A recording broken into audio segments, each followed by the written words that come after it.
Il y a des rencontres qui changent une vie, même quand elles ne devraient jamais avoir lieu, même quand elles traversent le temps. Antoine a 32 ans. Il tient une vieille librairie poussiéreuse dans une ruelle calme de Marseille. Il aime les livres oubliés, les histoires à moitié effacées. Il aime le silence. Un matin, en fouillant une caisse de romans anciens, il trouve une lettre pliée entre les pages d'un livre. Elle est datée de 1957. « Je m'appelle Élise. J'ai 23 ans. Cette nuit, j'ai rêvé d'un homme que je ne connais pas. Il me regardait comme si j'étais son monde entier. » Intrigué, Antoine répond. Il écrit à cet inconnu du passé, juste pour voir, juste pour rêver. Il cache sa lettre au même endroit et repose le livre sur l'étagère. Une semaine plus tard, il ouvre à nouveau le livre. Et là, une nouvelle lettre, signée Élise, datée du lendemain de sa propre réponse. « Je vous écris en tremblant, car je ne comprends pas comment cette lettre est arrivée jusqu'à moi. »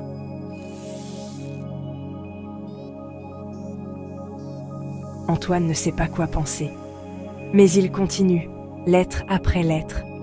Chaque fois, elles sont là, comme si le livre ouvrait un passage entre deux époques.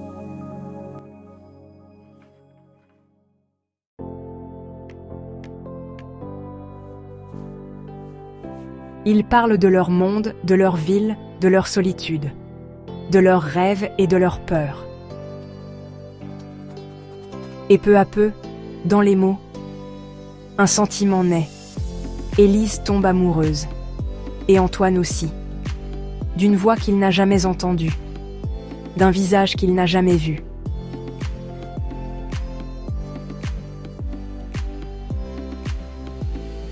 Mais peut-on aimer quelqu'un qu'on ne peut pas toucher? Peut-on aimer à travers le temps?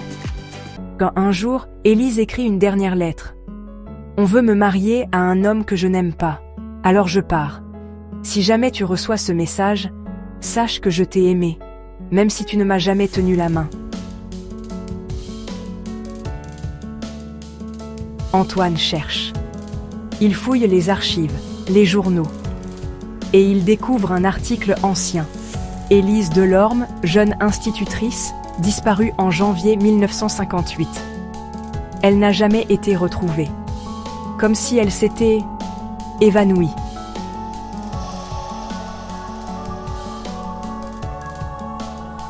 Un mois plus tard, un client entre dans la librairie. Un jeune homme qui apporte un livre trouvé dans une vieille valise familiale. Le même livre.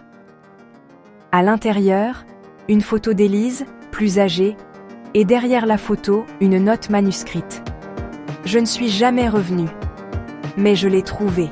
Il m'attendait quelque part, dans le temps. » Aujourd'hui encore, Antoine garde le livre près de lui. Parfois, il l'ouvre, et il jurerait entendre une voix douce murmurer « Merci de m'avoir répondu. » Et toi, aurais-tu osé écrire à quelqu'un que tu n'étais jamais censé rencontrer ?